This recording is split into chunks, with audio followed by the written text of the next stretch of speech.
Bits कौन सी लगाई हमने, ये देखें, ये 1 के नीचे हमारा 1 आया, x2 के नीचे हमारा 1 आया और x4 के नीचे हमारा 1 आया, बाकी सारे ज़ीरो हैं।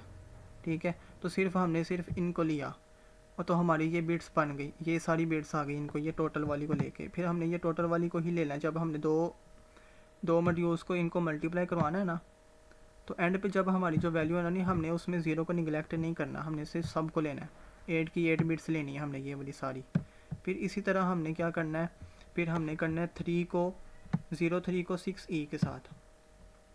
ठीक है, अब 03 को 6e के साथ किया हमने, तो हमारी ये वैल्यू बनती है।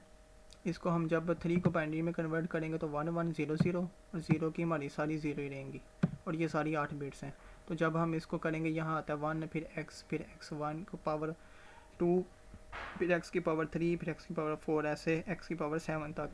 तो हमने देखा ये 1 और x के साथ मिलता है, तो हमने यहाँ रख दिया x+1। ठीक है, फिर हमने 6e की। अब e की वैल्यू हमें कैसे पता चली, हमने s बॉक्स में हमने जैसे देखा था ऊपर सबसे पहले, मैं आपको फिर दिखा देता हूँ। ये देखें e की वैल्यू हमारी किस पे लाइक आ रही है, ये हम मैंने कहा था a पे हमारी शुरू होती 10, ये 11 12 13 और 14, e की पावर हमारी वैल्यू कितनी होगी, 14 होगी। देखें e की पावर हमारी 14 होगी, तो हमारी ये कितने बाइनरी में बनते हैं, 14, ये 8 4 और 2, ये हमारी कितने कन्वर्ट हो गए, 14। अब हमने क्या किया, इसकी वैल्यू बनाई, तो जहाँ पर 0 आता है हमने वो निगलेक्ट कर देना, जहाँ जहाँ 1 आता है हमने वहाँ पर उसको क्या कर देना, 1 को असाइन करके और ये वैल्यू लिख देनी है। फिर हमने इसके बाद ये मल्टीप्लाई किया। अब ये मल्टीप्लाई कैसे हुआ, हमने x को अलहदा सब के साथ मल्टीप्लाई किया और 1 को अलहदा सब के साथ मल्टीप्लाई किया। मैं आपको दिखा देता हूँ यहाँ पे,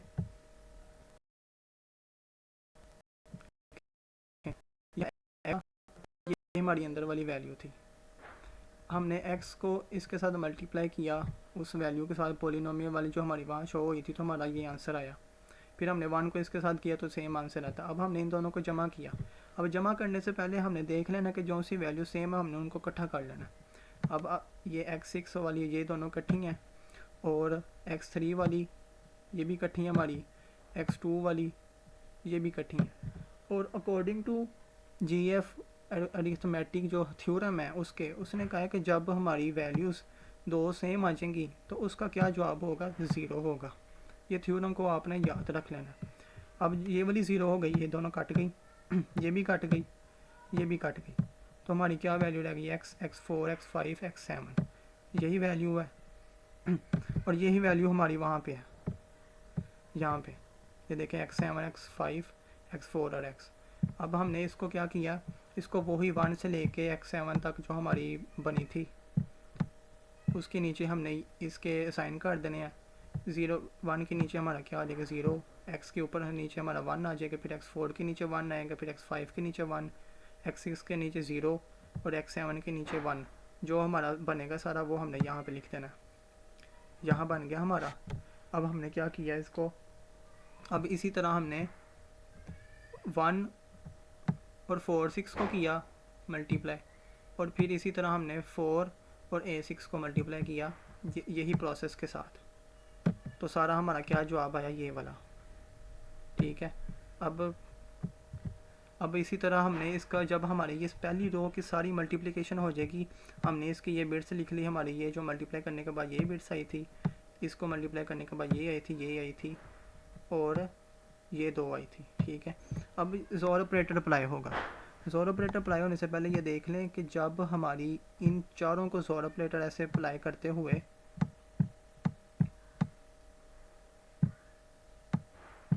जब हम ज़ोर ऑपरेटर अप्लाई करते हुए एक जो सा है वो ओड टाइम्स आ जाएगा, यहाँ पर एक जो सा ये ओड टाइम है, तो हमारी क्या जवाब आंसर आएगा, 1। अब इसके नीचे हमारा जवाब आएगा 1। जब हमारा एक जो सा है वो इवन टाइम्स आएगा तो हमारा क्या जवाब आएगा, 0। अब यहाँ पर देख लें ये 1 1 जो सा है हमारा इवन टाइम्स है, तो यहाँ पर हमारा क्या जवाब आएगा, 0। इसी तरह हमने इसका ज़ोर ऑपरेटर निकाल लेना। ज़ोर ऑपरेटर निकालने के बाद हमारे ये वैल्यू जब निकलती है, इसको हमने क्या कर लेना है, डेसिमल में कन्वर्ट। ये हमारा 7 बनता है, ये 1 2 और 4 इन दोनों तीनों को जमा करें हमारा 7 बनता है। और इसको हम 4 की बाइनरी डेसिमल में कन्वर्ट करें तो हमारा यहाँ बनता है 4, तो ये 4 आ गया। पहले ब्लॉक में हमने कर ली, ये हमारा हो गया 47। फिर इसी तरह हमने पहली रो को दूसरी के साथ करना है, सारे प्रोसेस के साथ जैसे हमने पहले किया, ठीक है। मतलब कि अगर हम आगे के जा रहे हैं इस तरह तो हम ऐसे ही करेंगे, अगर हम नीचे जा रहे हैं तो हम फिर दूसरी रो को पहले कॉलम से मल्टीप्लाई करेंगे जैसे आगे मज़ीद हुआ है। अब हमने इसमें क्या किया कि दूसरी रो को पहले कॉलम के साथ मल्टीप्लाई कर दिया। सेम वही प्रोसीजर है, ये इसके साथ मल्टीप्लाई होगा, ये इसके साथ मल्टीप्लाई होगा, ये 3 जोन्स है 4 6 के साथ, 1 जोन्स है 6 के साथ, इन सब में मल्टीप्लाई होगा और इनके दरमियान जो हमारा होगा वो XOR ऑपरेटर होगा। फिर उसी तरह ही हमने 0 और 1 को बाइनरी में कन्वर्ट किया, 8 और 7 को बाइनरी में कन्वर्ट किया, उन दोनों में x की वैल्यूज़ जो एक्सपोनेंशियल वाली थी वो हमने साइन की, आपस में इनको मल्टीप्लाई किया और फिर हमने जो वैल्यूज़ वो 1 से लेके x7 वाली हमारी वैल्यू थी उनके नीचे हमने बाइनरी को साइन किया और हमारा ये जवाब आ गया, ये जवाब आ गया इसका, ठीक है। अब हमने जवाब निकालना है इसका, इसको भी फिर हम बाइनरी में कन्वर्ट करेंगे और इसको भी बाइनरी में कन्वर्ट करेंगे, एक्सपोनेंशियल फॉर्म्स में हम इसको वैल्यूज़ असाइन करेंगे ऐसे, और फिर हम इसकी मल्टीप्लिकेशन करेंगे जैसे मैंने पहले आपको बताया था ऐसे ही करनी है, और जो सेम वैल्यू होगी हमने उसको रिमूव कर देना है।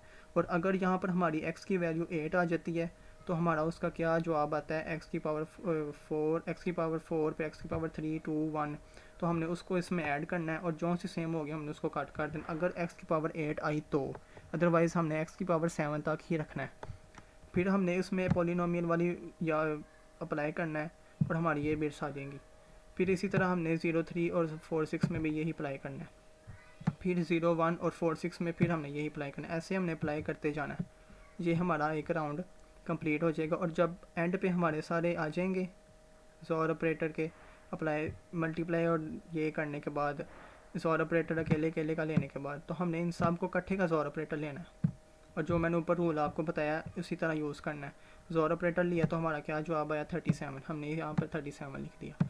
इसी तरह हमने ये 16 जो से ब्लॉक्स हैं वो सारे इसी प्रोसेस के साथ पूरे करने हैं। अब थर्ड रो जो सी वो पहले कॉलम के साथ मल्टीप्लाई होगी उसी प्रोसेस के साथ जैसे हमने ऊपर किया। अब देख लें, मैं आपको एक चीज़ बता दूँ, ये तो हो गया सारा, ये 0 1 को कन्वर्ट किया, 8 7 को कन्वर्ट किया, फिर इन दोनों की वैल्यूज़ आई, उसको हमने x की वैल्यूज़ असाइन की और फिर एंड पे जो हमारा जवाब आया उनको हमने ऐसे कन्वर्ट कर लिया। अब यहाँ पर फिर 8 आ गया हुआ है, अब 8 आ गया तो हमने ये वैल्यू उसके अंदर लगा देनी है। अब 8 की वैल्यू जब लगाई तो उसके अंदर जो कॉमन है वो हमने क्या कर दिए, क्रॉस कर दिए। अब पहले आप एक बात याद रखें, जब x 8 की वैल्यू आ गई है ना तो उससे पहले उसके अंदर उसकी वैल्यू पुट करने से पहले जो कट हो रहे हैं हमने पहले वो कट कर लेने हैं। अब इसके अंदर हमने अभी वैल्यू पुट नहीं की, पहले जो कट हो रहे हैं ना वो हो रहे हैं x2 और x2, इसको कट करने के बाद हमने x 8 की वैल्यू पे पुट करनी है और फिर हमने दोबारा देखना कि कौन से कट हो रहे हैं, फिर हमने उसको कट करना है और फिर हमने बाद में इसको कन्वर्ट कर देना। फिर इसी तरह हमारे ये जो एंड पे सब की इस रो की और इस कॉलम की निकल आएगी मल्टीप्लिकेशन, तो हमने इसका XOR ऑपरेटर ले लेना है। XOR ऑपरेटर लेने के बाद जो जवाब आएगा हमने इसके अंदर पुट कर देना है, ऐसे ही पुट कर दिया और यहाँ पर हमारा 97 आ गया। इसी तरह हमने यहाँ पर ऐसे यही इसको इसके साथ मल्टीप्लाई करना है, ये हमारी फिर एक रो हो जाएगी। फिर हमने आगे क्या करना है, इसको इस कॉलम के साथ मल्टीप्लाई करना है, फिर इस रो को इस कॉलम के साथ मल्टीप्लाई करना है और वही प्रोसीजर करना है सारा ऊपर वाला। फिर इसको इस कॉलम के साथ मल्टीप्लाई किया और फिर इसको सेकंड कॉलम के साथ मल्टीप्लाई किया। जब सबका जवाब आ जाएगा हमने चारों को क्या लेना है, XOR ऑपरेटर। XOR ऑपरेटर ले लिया तो ये हमारा जवाब आ जाता है सेकंड रो का, ये वाला। फिर इसी तरह हमने क्या करना है, फर्स्ट रो को पकड़ा और थर्ड के साथ, फिर फर्स्ट रो थर्ड के साथ, फिर फर्स्ट रो थर्ड के साथ, फिर फोर्थ रो, फिर थर्ड के साथ, फिर जो जवाब आएगा हमने उनको XOR ऑपरेटर अप्लाई करना है और हमारा ये जवाब आ जाएगा। फिर इसी तरह हमने फर्स्ट रो फोर्थ कॉलम, फिर सेकंड रो फोर्थ कॉलम, फिर थर्ड रो फोर्थ कॉलम, फिर फोर्थ रो फोर्थ कॉलम, इसको हमने फिर मल्टीप्लाई करना, जो जवाब आएगा हमारा यहाँ पर शो हो जाएगा XOR ऑपरेटर करने के बाद। अब ये हमारा क्या हुआ, ये हमारा मिक्स कॉलम जो है वो टेबल बन चुका है, मिक्स कॉलम का टेबल बन चुका है। अब हमने क्या करना है, ये देखें ना, ये हमारा प्री डिफाइंड जो फंक्शन था और टेबल था, और उसके बाद जो हमारा ये शिफ्टिंग की वाला था, इसको जब हमने सारा प्रोसेस किया तो हमारा ये मिक्स कॉलम आ गया। मिक्स कॉलम के बाद हमने क्या करना है, ऐड राउंड की। अब ऐड राउंड की में हमने क्या करना है, उसमें हमें ऐड राउंड की दी होगी और हमने उन दोनों के दरमियान जो है वो ज़ोर ऑपरेटर अप्लाई करवाना है। मिसाल के तौर पर जैसे अब ये है ना सेकंड कॉलम है, तो सेकंड कॉलम का स्टेट का जो सा सेकंड कॉलम है वो, और राउंड की का जो हमें गिवन होगी उसका जो सेकंड कॉलम है, हम उन दोनों के दरमियान ज़ोर ऑपरेटर अप्लाई करेंगे और जो हमारा जवाब आएगा वो हमारी न्यू स्टेट के अंदर आ जाएगा।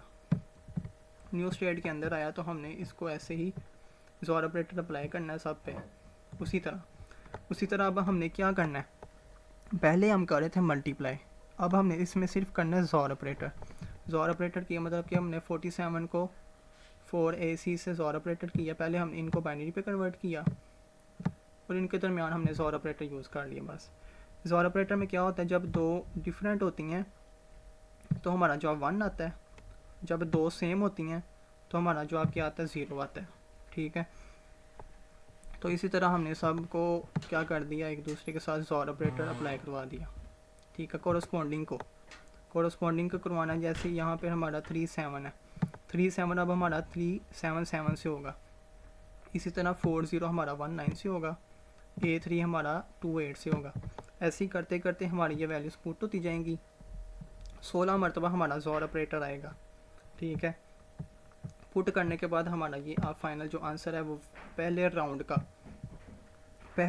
फाइनल आंसर जो रहा हमारा वो निकल आएगा। इसके बाद फिर हमें जो ऐड राउंड की होगी उसको हमने इसको पहले सब बाइट्स में कन्वर्ट करना है, फिर शिफ्टिंग करनी है, फिर मिक्स कॉलम करने हैं, फिर उसके बाद हमने ऐड राउंड जो की होगी उसके साथ ज़ोर ऑपरेटर लगा के तो हमने उसका सेकंड राउंड भी कंप्लीट कर लेना है। ये मैंने सारी बात आपको बताई है फर्स्ट राउंड तक की। तो उम्मीद है कि आपको आज की वीडियो पसंद आई होगी और समझ आई होगी। चैनल को सब्सक्राइब करें और बेल आइकन को भी क्लिक करें ताकि न्यू अपडेट्स आपको मिलती रहें। Thank you.